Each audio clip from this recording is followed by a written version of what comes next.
Hello. So today we will be talking about whole child education and how we can improve engagement in order for students to be successful in school. Our main goal of whole child education is to address every child's need by developing relationships with their families and using the resources that we create within the community in order for students to be successful. So we'll be going over what those community resources are, how we can develop those relationships within the family, how we can help families advocate for their children, along with including multicultural engagement within our classrooms, building equal partnerships of teachers, the school, and families, and then how us as teachers can uh, develop and create new resources for our students. The main purpose of creating community resources for our students is so that all of our students' needs are met. It's important that when we are finding these resources that they are responsive, so they're actually working for the family, and that they're respectful of the family, that we're not belittling them, but actually lifting them up and helping them. It's important that there's both a mixture of formal and informal resources. So we will talk about formal resources in the next slide, but informal resources like families connecting with other families through different community events or sporting events, stuff that's more casual, but creates more of a friendship between different families. And then also providing resources that allow students to serve within these programs. So actually being able to volunteer, engage with people within their community, and learn who lives in their community. Talking about more of the formal resources, this includes mental and physical health care, such as Hazel Health, along with actual physical assistance like the Assistance League of Las Vegas and Help of Southern Nevada that provide multiple resources like food, clothing, and housing, along with different child care services as well. Before we can actually provide these resources to our families, we actually have to know who our families are. So it's important at the beginning of the year when we're getting into a new classroom that we not only are welcoming our students, but we're also welcoming the families as well, introducing ourselves and getting to know them. It's also important that throughout the year, as we are getting new students into our classroom, that we are introducing ourselves to those families as well. It can be a difficult adjustment for those students and their families if they're coming from out of town or from a new school. So it's important that we welcome them quickly so they can get acclimated. It is also important that we use differentiated parenting to understand how our families are raising their students, and that not every parent is going to raise their child the way that we expect them to, but actually working with that, using that as an advantage instead of a disadvantage. It's important to also learn who's fully within the family system, who's taking care of the child.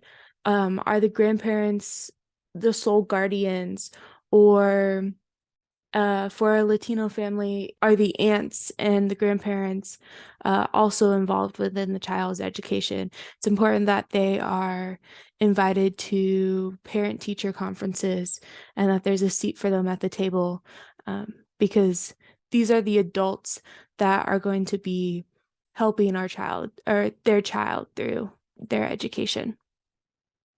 A great way to also develop these relationships and continue these relationships is to have a newsletter, to have a way to keep them updated throughout the year. So not just welcoming them at the beginning of the year, but continuing that connection throughout the whole year by informing them of what's going on in a classroom, what's new at the school, what kind of resources are we providing for them. When families are comfortable with us, they are more likely to advocate for their child. There are multiple ways that we can help empower parents to help them advocate for their child. So, again, it's important that we have this two-way communication, helping the family understand that they can come to us if they need anything, that we aren't the only ones that can contact the other. It's also important that we extend the classroom into the home. So a great way to do this is to actually get input from parents about future lessons and activities that their students will be doing, seeing if they have resources that they can provide for the classroom, if it's like a multicultural lesson. The important thing that we need to understand is that parents are a child's first teacher. They're going to know their child best. And so it's important that when they do try to advocate for their child, that we are listening and understanding that they are trying to do what is best for their child. So we already talked about extending the classroom to allow parents input on different lessons and activities. It's also important that at the beginning of the year that we're sending surveys to families, figuring out what kind of resources do they already have at home?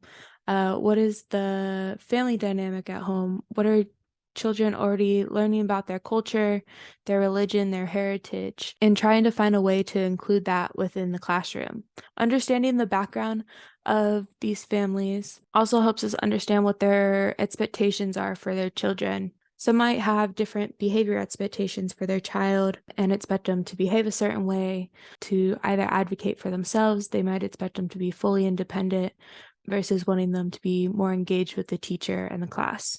It's important that when we do invite their culture into the classroom, that we are also able to provide resources back for them. So diversifying our resources by possibly including full languages and help students understand their own culture.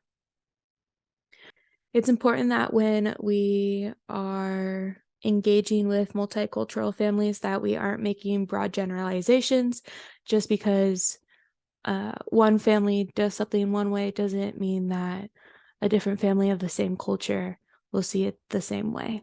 It's important that we understand each unique family structure and their beliefs. When we are trying to talk to these parents and these families, it's important that we're building, again, that equal partnership of allowing their input, listening to their feedback, while also telling them about how their child is doing within their class. So when we're reaching out to them, we want to make sure that we're not dismissing them as being disengaged if they don't show up to a single event or don't answer an email or a phone call. It's possible that we need to provide more than one solution to something. So while an email might work for one family, it's not going to work for another. They might prefer a phone call. Some might be able to come in for a meeting, while others have work and might need a different solution to meeting with you. So again, it's important that we're aware of the home schedules. How much are we expecting from the family when we send home homework or learning activities? Being mindful that there might be children of different ages within the household that they also have to attend to. When we're providing these resources, it might be best to give them something where they can learn alongside their student. A lot of the times they might not help them with homework because they don't understand the subject themselves. So giving them something that can help supplement learning so that children and their families can have a conversation and engage with the learning together. Having a partner to help them through it rather than leaving the child alone to struggle with homework at home. So, as we are building and developing these resources, it's important that we collaborate with our other teachers. So, not only collaborating within the PLC and our own subjects, but actually looking across the grade level. Like for freshmen, maybe math is offering a tutoring service that would be beneficial for the history teachers to start to include within their own classrooms.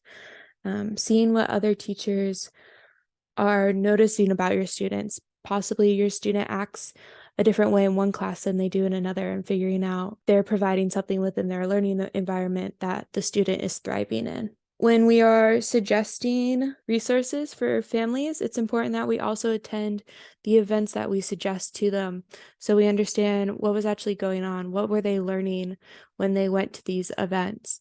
How can we possibly include that within the classroom as well? We should always be researching new resources that are popping up in our community, possibly seeing what other schools are starting to include, seeing even nationwide what is starting to work for students. And when we are providing these resources, we want to make sure we're getting feedback from students and families. So, which resources are they benefiting from the most? Which ones aren't really working, which ones are outdated versus hard to navigate. We don't want to keep providing these resources if they aren't actually working for our students. And then through this collaboration, we should be able to make forums within our school to create suggestions for school-wide initiatives. If something is working for our freshman level, that seniors might possibly have access to it too by creating this open line of communication. So our biggest takeaways from a whole child education is that it's important to connect with every family, and that we're finding resources that our own students need. So not just resources that the district is suggesting, but resources that we know that are going to be beneficial to the student, our own students and our own classrooms. Again, whole child education is about attending to every student's needs, and we need families to be a part of that to help identify what those needs are. So families are a big part of a child's education. They're their first teachers, and they're going to know their student the best. So it's important that we can make connections within the school and community to help provide those resources for them. Well, thank you.